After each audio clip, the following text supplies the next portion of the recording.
Animation की संबंध अक्सर बच्चों की एंटरटेनमेंट से होता है। डिज्नी और पिक्सर जैसे क्लासिक एनिमेटेड मूवीज बच्चों को रंग बिरंग कैरेक्टर, मोरल लेसन्स और इमेजिनेटिव वर्ल्ड के साथ मनोहर करती है, लेकिन सभी एनिमेटेड फिल्म्स बच्चों के लिए नहीं होती। रिसेंट ईयर्स में कुछ एनिमेटेड मूवीज और शो जो कि हार्ड आर रेटेड कंटेंट दे रहा है, जैसे कि सॉसेज पार्टी, बोजैक हॉर्समैन और रिक एंड मॉर्टी ने अडल्ट ऑडियंस को टारगेट किया है। ये film show traditionally family friendly animation से काफी अलग होती है। तो आज हम समझेंगे क्यों एनिमेटेड फिल्म्स बच्चों के लिए क्यों नहीं होती और ये ट्रेंड इतना कॉमन क्यों होता जा रहा है। सबसे बड़ा रीजन यही है कि कुछ एनिमेटेड फिल्म का टारगेट ऑडियंस बच्चे नहीं बल्कि अडल्ट होती है। ट्रेडिशनली एनिमेशन बच्चों के लिए whimsical स्टोरीज और पॉजिटिव मैसेज पे फोकस करता है, जबकि adult oriented animation mature theme को एक्सप्लोर करती है। जैसे सॉसेज पार्टी में एक्सप्लिसिट ह्यूमर और फूड आइटम्स का ट्रू नेचर डिस्कवर करना दिखाया गया, जो अडल्ट ओरिएंटेड जोक्स और सिचुएशन से भरा हुआ है। ये फिल्म अडल्ट कॉन्सेंस और एक्सपीरियंस को एड्रेस करती है, जो बच्चों के लिए समझना या हैंडल करना थोड़ा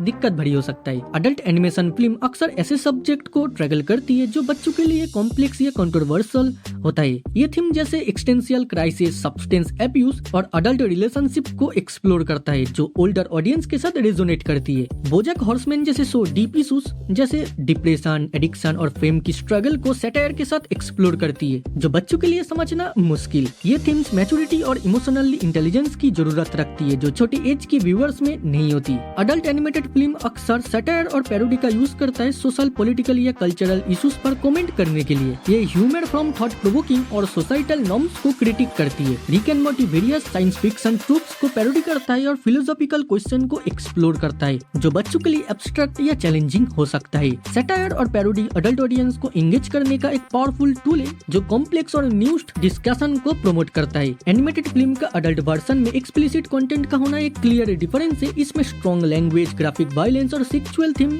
शामिल हो गई। सॉसेज पार्टी जैसे फिल्म क्रूड लैंग्वेज और अडल्ट ह्यूमर के लिए जाना जाता है, जो मैच्योर ऑडियंस को शॉक और एंटरटेन करता है। ये कंटेंट क्लियर इंडिकेशन है कि ये फिल्म मैच्योर व्यूअर्स के लिए ही बनी है, जो एक्सप्लिसिट नेचर को हैंडल और अप्रिशिएट कर सकता है। एक्सप्लिसिट कंटेंट फिल्म को अडल्ट ओरिएंटेड बनाता है और बच्चों के लिए इनएप्रोप्रिएट बना देता है। एनिमेशन एक मीडियम है जो वाइड रेंज को क्रिएटिव पॉसिबिलिटीज का ऑफर देता है। अडल्ट क्रिएटर्स के लिए ये फ्रीडम बाउंड्रीज को पुश करने और अनकन्वेंशनल आइडियाज को एक्सप्लोर करने का अप्रूवल देती है। ट्रेडिशनली चिल्ड्रन एनिमेशन जहां स्टैंडर्ड और प्रैक्टिस के साथ होती है, अडल्ट एनिमेशन एक्सपेरिमेंटल और प्रोवोकेटिव हो सकती है, जो ग्रो अप ऑडियंस को कटर करती है। यही क्रिएटिव फ्रीडम उन्हें कॉम्प्लेक्स नैरेटिव्स और बोल्ड थीम्स को एक्सप्लोर करने का मौका देती है, जो बच्चों के लिए सूटेड नहीं होती। एनिमेशन के कैरेक्टर को सिर्फ बच्चों के मीडियम के रूप में देखने का परसेप्शन बदल रहा है। जैसे एनिमेशन इंडस्ट्री ग्रो और डाइवर्सिफाई हो रही है, ये रिकॉग्नाइज बढ़ रही है कि एनिमेशन फिल्म और show both spectrum of audience को कटर कर सकती है। इस शिफ्ट की वजह से ऐसे कंटेंट का क्रिएशन हो रहा है जो ट्रेडिशनली नेशन को चैलेंज करता है और अडल्ट थीम और एक सोफिस्टिकेट ह्यूमर को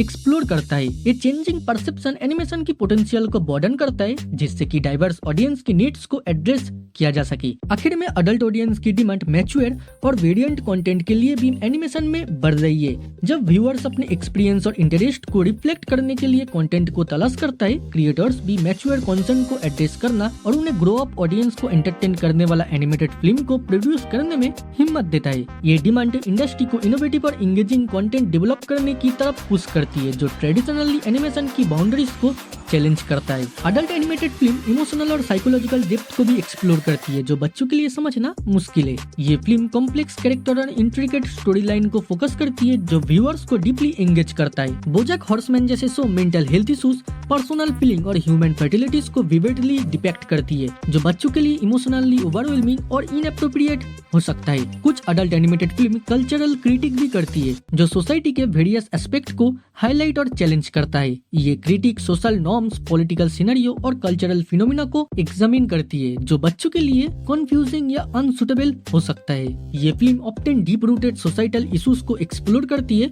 और मैच्योर ऑडियंस को एंगेज करने के लिए डिजाइन किया जाता है। आखिर में इन सब का कंक्लूजन क्या निकलता है? यही कि hard R rated animated film का इमरजेंसी एक बॉर्डर ट्रेंड को रिफ्लेक्ट करता है, जहां कंटेंट को अलग अलग ऑडियंस के लिए डाइवर्सिफाई किया जा रहा है। ये फिल्म कॉम्प्लेक्स थीम को को एक्सप्लोर करती है और सोफिस्टिकेटेड ह्यूमर का यूज करती है और एनिमेशन के मीडियम के बाउंड्रीज को पुश करती है, जबकि ट्रेडिशनली एनिमेशन फिल्म बच्चों की इनोसेंस और इमेजिनेटिव स्टोरी लाइन के साथ चम करती है। Adult oriented animation mature topics को एक्सप्लोर करना और एंटरटेन प्रोवाइड करने का एक प्लेटफॉर्म देती है। जैसे एनिमेशन इंडस्ट्री इवॉल्व हो रही है, ये क्लियर है कि ये मीडियम सभी एज ग्रुप्स को नया और मीनिंगफुल वे में इंगेज कर सकती है और डाइवर्स ऑडियंस के नीड्स को मीट कर सकता है। वेल, अब बताओ आपके लिए इन सारे मूवीज और शो में डबल मीनिंग सेक्सुअलिटीज सही लगता है क्या? बाय द वे, वीडियो अच्छी लगी तो लाइक मारो, ऐसे वीडियो के लिए प्लेलिस्ट को चेकआउट करो एंड कमेंट करो। देन दुनियादारी भूल जाओ, बचपन की याद में खो जाओ और चाइल्ड मेमोरीज को सब्सक्राइब करे। आज के लिए इतना ही, फिर मुलाकात होगा दूसरे किसी वीडियो दूसरे किसी टॉपिक में। तब तक देखते रहो चाइल्ड मेमोरीज।